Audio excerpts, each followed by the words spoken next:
All right, so we're about a week after the election, and I think it's time to start asking questions about Pierre Poilievre's campaign.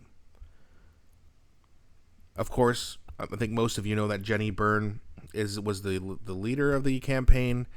Um, I didn't know much about her. I still really don't know that much about her, but I did find out some interesting information here. I just want to go over with you guys. And this is Pierre Poilievre and Jenni Byrne from a long time ago. Don't know when this was exactly, but apparently they were pretty intimate with each other. Do I think that hiring an ex is a great idea to be your campaign manager? Probably not. Now, that being said, if she had a great track record and was a very strong campaign manager, then you could probably ignore that. But as it turns out, she wasn't. I didn't think it would be much of a factor. I think the Conservatives did good enough to win, and it was close in terms of the percentage-wise. Pierre slightly overperformed the aggregate poll on 338, getting 41% of the vote instead of 38%. That being said, he needed more than that. Jenni Byrne was Stephen Harper's campaign manager in 2015 against Justin Trudeau, and she lost. I didn't realize that. Now, I know Justin Trudeau was much more popular back then, way more popular, but, Stephen Harper seemed to have a little bit more of a grasp than what Trudeau had, considering what's happened in the last 10 years. But losing to Trudeau is not a good thing. Now, she just lost to him again. Okay, so you're 0-2 against Justin Trudeau. Probably, you're not 0-2 against Trudeau, but you're 0-1 against Trudeau and 0-1 against Carney. So you're 0-2 against the Liberal Party of Canada. And yes, there is other factors as to why Pierre lost. The Trump issue, for sure.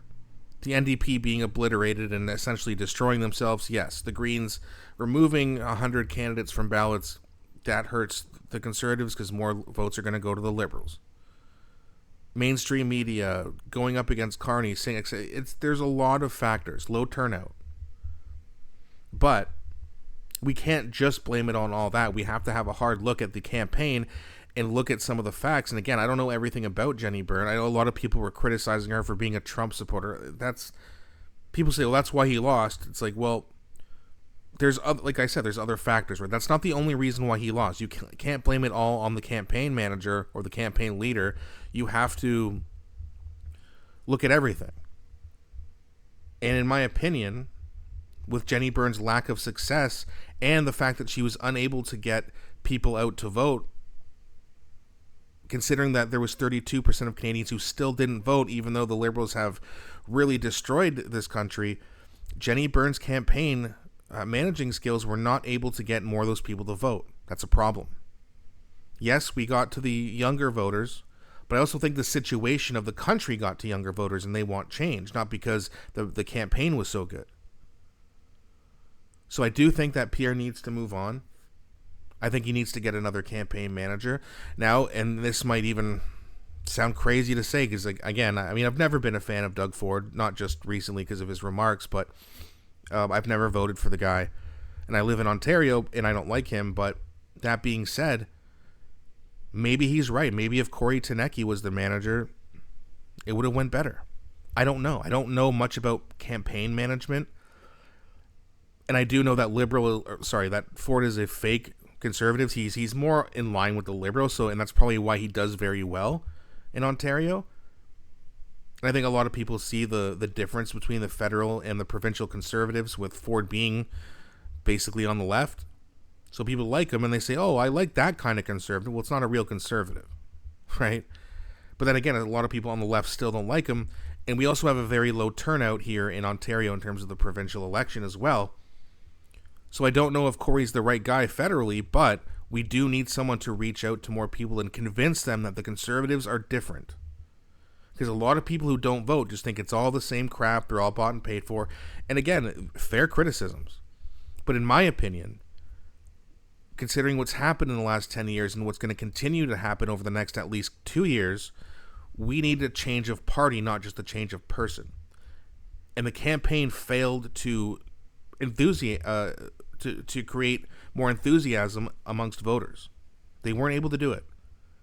And I was shocked at that. I thought you were going to see at least, 70 or 72, 73% turnout. And we didn't. There's just not enough people who were excited or who believed that Pierre was actually going to change things. And that's on the campaign. Yes, there were other factors, but Pierre needs to have a look at his campaign manager and his team and possibly switch some people out. Again, I don't know who the best candidate would be. I don't know if it's Corey Tanecki. Maybe they reach out to Danielle Smith or Scott Moe, and maybe they have people in mind who could be a good campaign manager, but it's got to be someone else. You can't make the same mistake over and over again and expect a change. She's got to go. And then maybe we'll see what happened or what happens in the future election. Maybe Pierre does even better, which I think is very possible, especially if Mark Carney continues to enact the liberal agenda. The middle class starts doing worse and worse, or continues to do worse and worse. I think you'll see a lot of changes in people's opinion. Not to mention the whole Trump tariff thing will be over with. And they're not going to have this trick of, oh, hey, we'll just switch out Trudeau for a guy who's an outsider and a great banker, and they don't have anyone else. They were able to lie about Mark Carney because no one knew who he was. So they just said, oh, he's a great banker, great economist, and he's a new guy. He's not a politician. Although neither was Donald Trump, and how they feel about him, so I don't think that's a great point. But either way, they were able to sell it. That being said, there's also an interesting poll that came out from David Coletto's Abacus. From the recently completed Abacus Data post-election survey of 1,500 Canadians, if Justin Trudeau had been the Liberal leader in this campaign, how would you have voted? Conservative, 46%. Liberal, 28%. NDP, 12%. Bloc, 8%. Greens, 3%. People's, 1%. So the Trump tariffs and everything else would have helped the Conservatives get up a little bit, but they still would have lost by 18 points. And the NDP would have done a little bit better. Almost double what they actually did. But when they switched out Carney plus Trump with all these other factors, it really hurt the Conservatives, but so did the campaign. That being said, this campaign still beats Justin Trudeau, so they actually would have been 1-1 against him, but the Liberal Party panicked because they knew they were going to get massacred.